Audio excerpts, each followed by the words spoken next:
په دې دنیا چې څوک په جهنم کې وخت لري هغه پښتون بلوچ دي. د پاکستان په تاریخ کې بلکې د ټولې دنیا په تاریخ کې دغه وجود احتجاجي چانه ده کړ لکه دا بیچارهګان چې دلته ناست منګردا او بال ټول د محمود خان اچکزي په غاړه. بیا زموږ په ګډه پارټي کې دا ملي شي ته زموږ د پخواني چیرمن صاحب چې ته د پی ټی ایم جلسو ته نه ځي. ګوره د کام جرګه وای تا به اول ملک باری کاکړ راغوښت، د کام جرګه وای تا به ملک هاشم راغوښت، تا به لالی صف راغوښت، تا به غیبیزي راغوښت. ګوره دا د کام وکالت ته د خدای ظالمه د کام وکالت ته په دې رقم کې ته په مولانا فضل الرحمن چې د شار خواز غلي بس اسی په اسمبلی ورننوځي. موږ دا وایو چې دا میډیا دا غلامه میډیا ده. ګوره دا جو یار وای دا ټول د پښتنو د بلوچ پر مسایلو باندې خاموش چې نه د ګټلې محمود خان. موږ په دعوا سره دا خبره کوو دا چې نه د ګټل دا ورکي دا چې اوس د تور کړي د وسلته څه وای دا زموږ سیاسي حق دی چې موږ پر چا تنقید وکړو. خلک دا پر ځان باندې نه لګي دا زموږ حق ده، دا زموږ جمهوریت کم ده، سیاسي حق هم ده. اسی غوږونه اسی څټي خلک ولې استي دا د صوبایي اسمبلی نه دي داخله. موږ د غلام په حیثیت دلته ژوند تیرولو ته تیار نه یو، په یو رقم ژوند نه تیرو پر دارکه. موږ بدلته کسونه دلته د پنجابي د بچي حق د غونه زموږ د بچانو حق بیا د پاکستان موږ بالکل د پاکستان چلولو ته تیار موږ په دې رقم نه یو. السلام علیکم ناظرین، دا وخت موجود یم د پښتونخوا نېشنل عوامي پارټي صوبایي ډیپټي سیکریټري عبید الله توخي سره د سبا د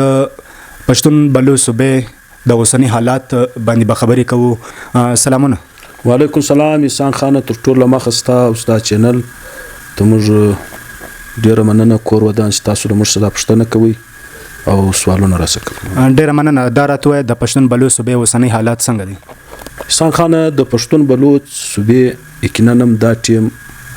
زموږ صوبه چې د هغه ډیرو بدوالاتو سره مخامخ ده. کدا د لیوي شهیدان سی وسو د خانوزي ده دا ګوره تر دې غټي واقعي وسوي نور ډیری واقعي وسوي. موږ خو دا خبره کوو چې دا ملک یا دا صوبه دا د ملک فوج او انټيليجنس ادارې دا د ملک ماتول غواړي، دا د ملک یو لوی کډی ته ورغورځول غواړي. ته ګوره په دا صوبه کې بیا په ټول پاکستان کې دا ټیم د بلوچو د پښتون عزت نه د میپوز دا غو د شناخکار مسله ده، دا غو د سر تاپوز نست دلته که امن د یو پنجابي ته امن ده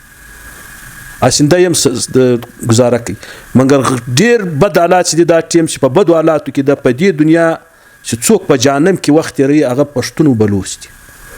ګوره دا په دې وستمه صدۍ کې په دې کمپیوټرایز دور کې دا د ټکنالوژي په دور کې دنیا ډیره ترقی کړې ده، انسانان ډیر مخ ته تللي دي. بدبختانه مشتوسه په دې کې شکیل یو چې زموږ بچان غوا کیږي، زموږ بچان ایتمان کیږي، زموږ د ژوند یو شی دلته نه د میپوس. نو د دې ذمہوار چې دا د پاکستان انټيليجنس ادارې او د فوجونه دا په کار د خپل رویه له پښتانه او له بلوچ سره سم کی. ډیره مننه. دا راته وایي چې د خانوزي چې کومه واقعه سوې وه دا واقعه څنګه سوې وه د دې په واقعه په حواله که یو څه مجلس وکړو؟ داسې دا د خانوزي واقعه ته خو زموږ صوبایي صدر صاحب ورغلی وی نصر الله خان زیری هغه ته په جنازه کې وینا هم کړې وه، یقینا هم ډېره ښه وینا یې کړې وه. خبره دا ده موږ ته خو ته اوسه پورې لا داسې سم کوي معلومات نشته، خو دوی وایي خلک وایي چې دا داسې کلي و دا ډېر اسماعیل خان خواته. نو دلته پر روډ باندې یو داسې واقعه ورسره سوې ده چې بالکل دوی موټر هم سوځلی دی، دوی څلور سره هم شهیدان سوي دي. ګوره د دې موږ ته اوس دا څنګه ورک شي څنګه ته اوس یو سړی نه ګرفتاره کېږي وجوهات څه دي. ګوره دا ښکاره خبره ده چې موږ دا وایو دا څنګه ته اوسه پورې یو سړی په ظلم او په ذاتو په جبر په پنجاب کې نه مري، څنګه ته اوسه په پنجاب کې وده ماکانه ده سوي. دا ښکاره خبره ده.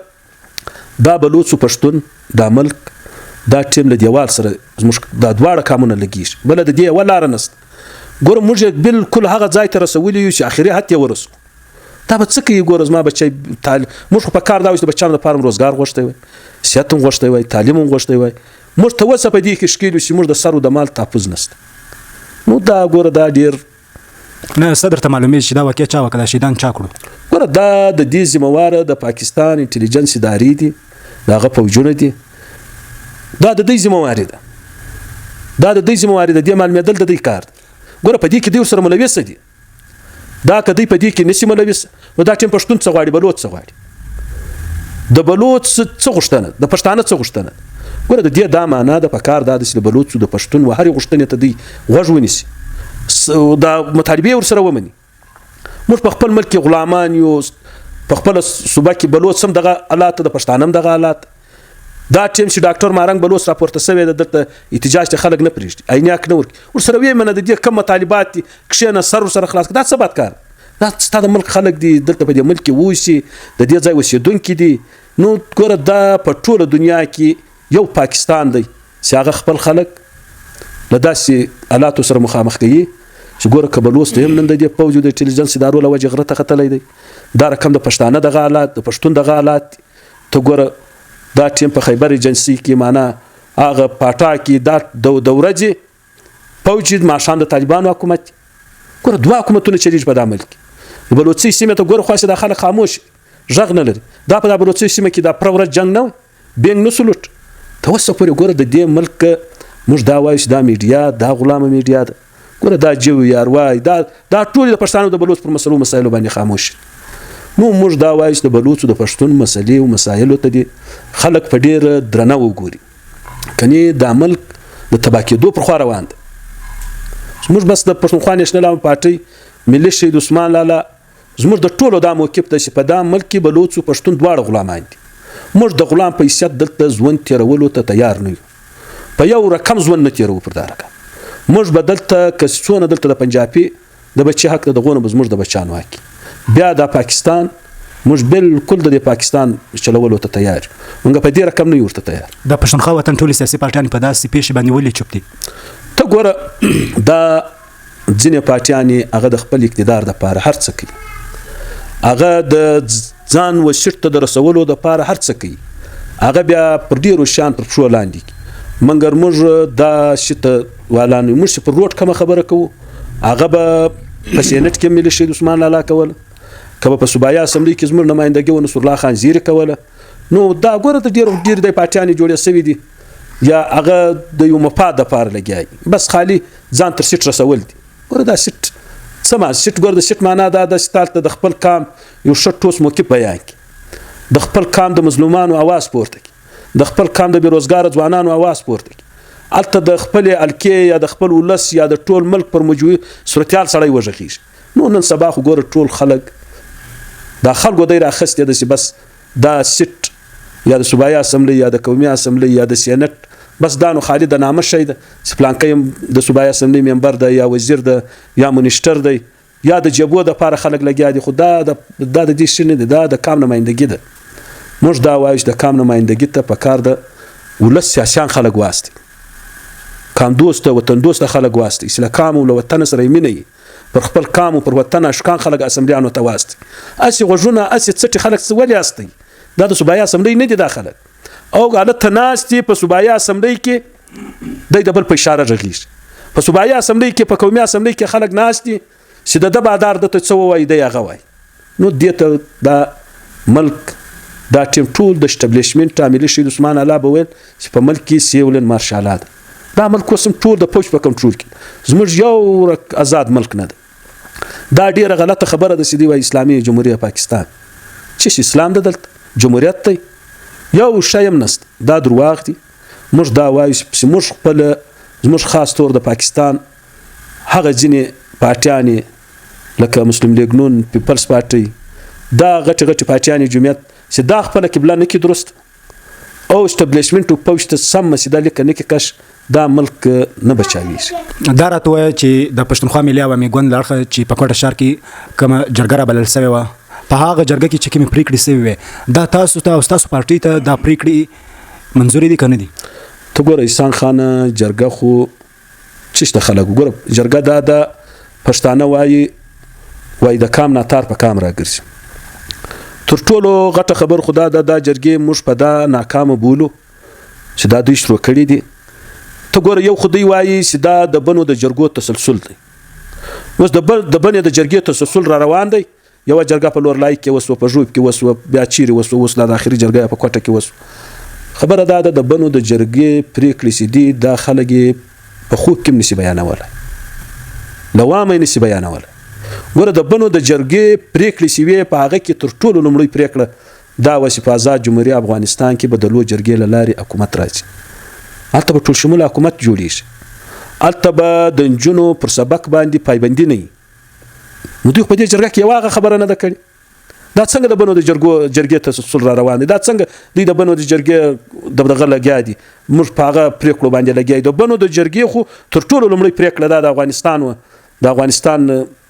کې د امن امان، په افغانستان کې د جمهوریت د بالي، په افغانستان کې د نجونو د تعلیم، نو هغه خو دوی په خوله کې هم یوه نه ده جوړه کړې. ګوره بل که دوی جرګه راغوښتی، د جرګې طریقه کار دا وی نواب خان ایاز خان دا په کار دا و چې دوی نواب صاحب غږ کړی وای په ټوله کوټه کې چې که هر څوک دی که هغه له هرې پارټۍ سره تعلق لري، دا د ټول راځي توره جنډۍ به پورته کړې وای چې زموږ پر کام ډېره بده ورځ ده، زموږ کام په ډېرو مشکلاتو کې ده، زموږ کام ته څنګه ستړې او ستونزې ورپېښې دي، زموږ دا کونډې ورنډې یتیمان بچه کشني کشني بچیان اغوا کېدل. نو به نواب صاحب دا غږ کړی وای چې کام دې ټول راسي، نو به د کوټې په ښار کې ځای معلوم کړی وای، توره جنډۍ به پورته کړې وای، بیا د جرګه کامیابه کېده. که تا خپل تصویر لګولی، د محمود خان تصویر د شاته لګولی او خپله جنډۍ استعمالوي، بیا ته دا خبره کوي چې زه د کام جرګه، دا خو د کام جرګه نه وه. ګوره د کام جرګه وای تا به اول ملک باري کاکړ راغوښتی، د کام جرګه وای تا به ملک هاشم راغوښتی، تا به لالا یوسف راغوښتی، تا به غیبیزي راغوښتو، دا شکور خان ورور غیبیزی، احمد خان غیبیزی به دې راغوښت، معنا د کام یو سپین ږیری به دې نه پرېښو. نو به نواب صاحب ناست وای، وروره هر چا به خپلې مسلې او مسایل د جرګې ته پېښولی. بیا به اوس خو ګوره تا د خپلې سیاسي اکټیویټي دپاره لګیا یې، بس وازه په دې جرګه انقلاب راولم. ته څنګه انقلاب راولي؟ ګوره انقلاب په روشو نه راځي چې ته یو پتنوس روشونه دې وخوړل راولاړ چې وازه انقلاب راولم. انقلاب چې کم خلک راولي د هغو به د سهار ناشته واښوي، هغه به د سهار په ناشتې پر ځای واښه خوري، بیا به انقلاب راولي. نو تا یو پتنوس روشونه د کړي دي خوري د ورځې سپینې غوښې خوري له ګرمه موټره راشه چې په دې رقم ته انقلاب راولي. بیا چې په دا جرګه کې کومو خلکو ګوره چې په دې جرګه کې کومو خلکو ګیلې ویلې، هغه ټولې له سرکاره سوي، د وخت له حکومته سوي. موږ دا خبره ګوره ډېره ښکاره کوو، ډېره برملایه کوو، یقینا موږ ګوره هیڅ چاته غلطه خبر نه کوو. دا زموږ سیاسي حق دی چې موږ پر چا تنقید وکړو. خلک دې دا پر ځان بده نه لګوي، دا زموږ حق ده، دا زموږ جمهوري حق هم ده، سیاسي حق هم ده چې موږ تنقید پر زموږ پر پارټۍ دې خلک تنقید وکړي، پر ما دې وکړي، موږ په شرمین صاحب دې وکړي. ګوره موږ دا خبره کوو چې دغه په دا جرګه کې کم خلک راولاړېدو، یو دلته خو روټی وي ډاکټر وي، دې یقینا هم ښه مجلس ورته وکړي، خو هغه دې چیرې پر غوږ نیسي. هغه صفا خبر ورته وکړي چې له 2014 بیا تر 2018 پورې زموږ حکومت د پښتونخوا ملي پارټۍ حکومت تا دې کام ته کومه ګټه راوړه. ګوره ډېر چت ستا په حکومت کې تا پوښ تا واله قرارداد یې تاسو راوړئ پېشن کوي، نن نیمه کوټه د ترکشلاغه پرې د پښتانه کام دا دونه غټ وطن د فوجانو په لاس ورکړي. دا خو محترم صاحب ستا په حکومت کې. بیا چې نن خلک د ډیورن لاین خبره کوي، د چمن خبره کوي. ګوره دا په هغه ټیم کې زموږ په حکومت کې دا بیا زموږ پر محترم صاحب باندې محمود خان باندې دا حالت دا نظام پر لګېدی چې دا د ډیورن لاین ټیکه دا اخیستې ده. دی له دې انکار څه ډول دا ما نه ده اخیستې. موږ ګوره دا خبره بیا ډېره ښکاره کوو چې ټیکه خو یې تا نه واخیسته یا اخیستې، اوس په هغه وخت خدای سره خبر یاست، خو دا تار ستا په حکومت کې منظور شو. تا کوم احتجاج وکړ؟ تا څه وکړو؟ نن ګوره موږ دا خلکو ته موږ په دې اریان شو لالا څه نه یو سړی دا خبره نه کوي چې لالا د چمن په ډیورن لاین چې کم دا ټیم زموږ له غړیان غرونه ناست احتجاج د 15 میاشتو شروع دی د پاکستان په تاریخ کې، بلکې د ټولې دنیا په تاریخ کې دغه اوږد احتجاج چا نه ده کړی، لکه دا بیچارهګان چې دلته ناست. مګر دا وبال ټول د محمود خان اچکزي په غاړه ده، د دې ذمہواره دی. دا به په تاریخ ته دی، دا په تاریخ ته دا دی دغه چې دا به د په لیست کې لیکل کېږي. ګوره په دې باندې چې دا ډیورن لاین په هغه ټیم کې تار زموږ په حکومت کې پاس له 2014 بیا تر 2018 پورې دا سیمخاردار تار ولګېدی، زموږ یو اخباري بیان هم نه پوره کړی.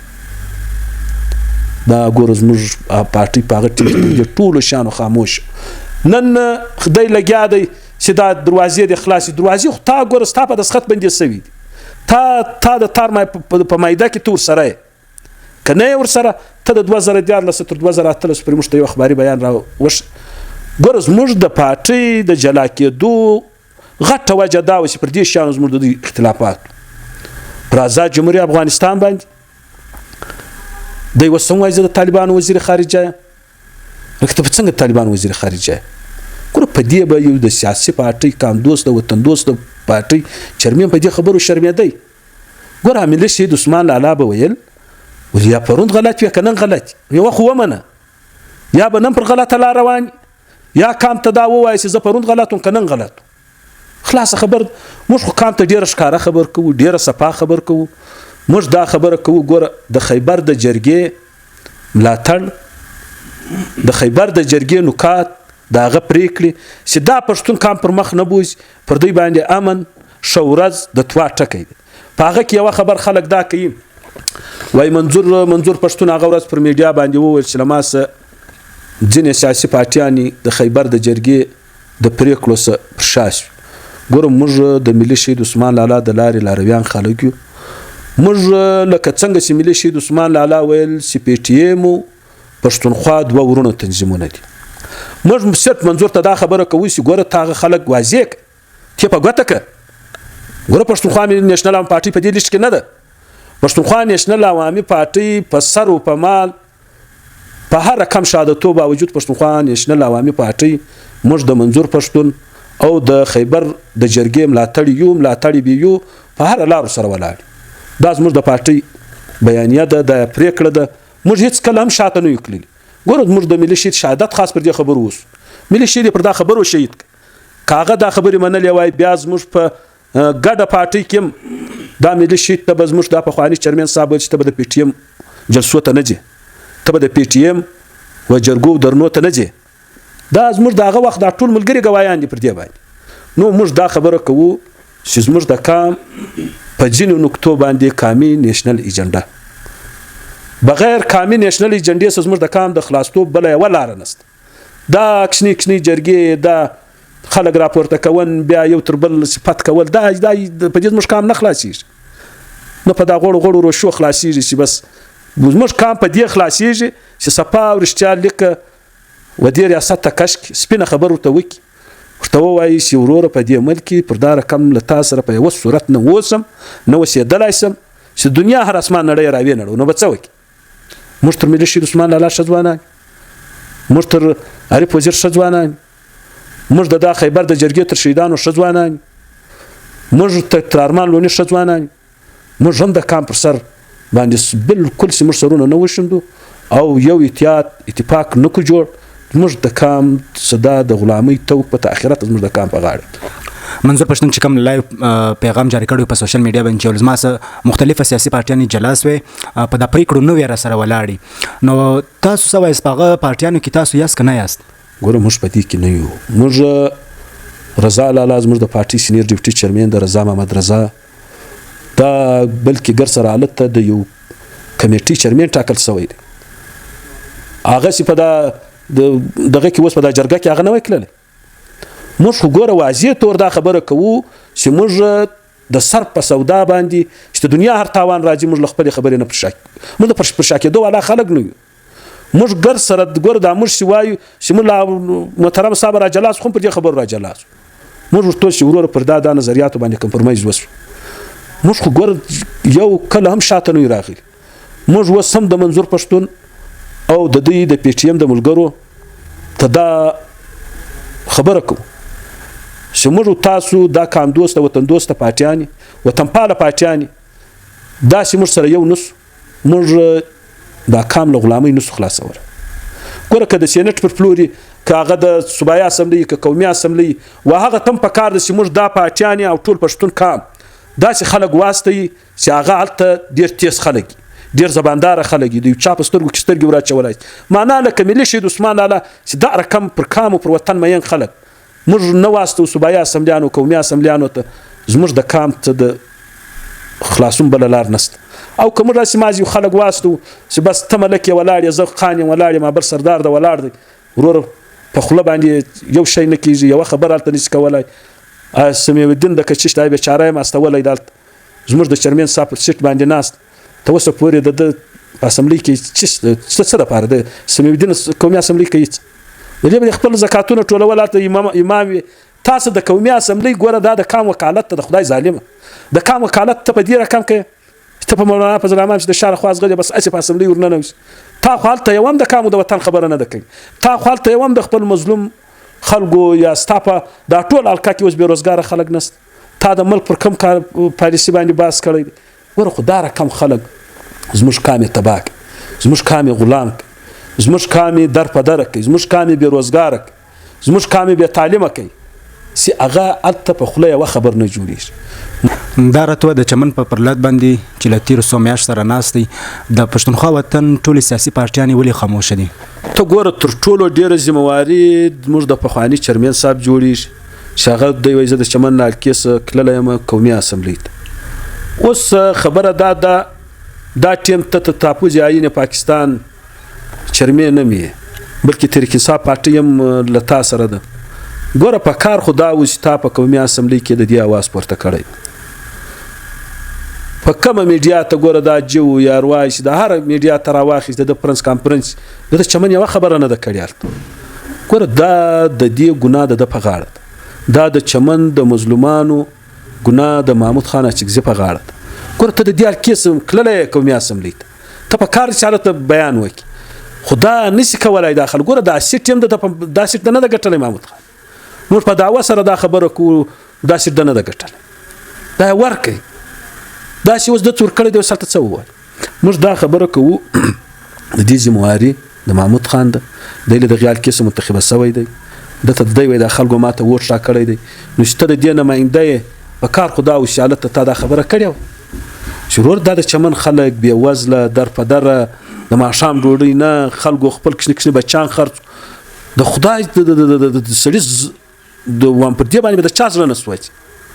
په دا رقم خلکو خو د خدای کار او غضب وشي په دا رقم نمایندګانو باندې ګوره ته اوس یې را په دې زړه نه خوښي په دا شنه یخ کې دا ګرمیانې دا خلکو در په درۍ چې یوړي د دې ټولو وبال د پښتونخوا ملي عوامي پارټۍ د چیرمن په غاړه ده دا پرلت خو د پښتونخوا نېشنل عوامي پارټۍ چیرمن خوشحال خان کاکړ ته هم د دې پرلت ذمهواري سپارلې وه هغه ولې تر پای نه ورسول هغه خو دا په بیان کې هم ویلي ول چې زه به له ټولو سیاسي پارټیانو سره اتحاد وکړم او بیا به احتجاجونه او پرلتونه ودروم تر اوسه دا لامل ولې نه دی ظاهر شوی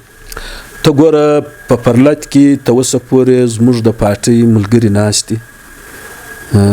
اعظم خان هلته دی ایاد خان هلته دی زموږ صوبایي ډیپټي سکرټریان دي او بلکې موږ ایم پی عوامي نېشنل پارټۍ ان ډي ایم پی ټي ایم موږ د چمن دپاره ډېرې مظاهرې کړي دي جلوسونه هم کړي دي اوس به بیا موږ پر دې کښېنو له عمل به جوړوو پارټۍ پښتونخوا نېشنل عوامي پارټۍ په حالانکې موږ په صوبایي اسمبلۍ په قومي اسمبلۍ کې یو سیټ هم نه لرو موږ که دا چیرمن صاحب د کلاسي پلاژو په دا سیټ یې ورکړی وای یا موږ ته خپل حق راکړی وای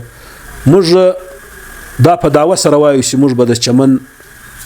پر ډیورن لاین باندې ډیر واضح خپل موقف یې شوی اوس هم ملګري یو